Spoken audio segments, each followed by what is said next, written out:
Hey, Greg Marchand here. Look, tips for hiring the right people for your shop, because hiring in 2024 is super easy. No, it isn't. What am I saying?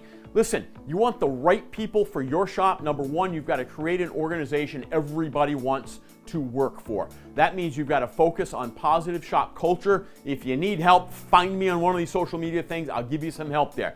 Number two, that means you've got to create a workplace that has all the latest tools and equipment, that's clean, comfortable, great place to come to work every day, right? Because once your employees start talking about how awesome it is to work for you, it's going to attract other employees. Now, the number two thing you've got to do is always be hiring. Go find that video. Keep up the great work. Make sure you smash that subscribe button and never, ever, ever stop learning.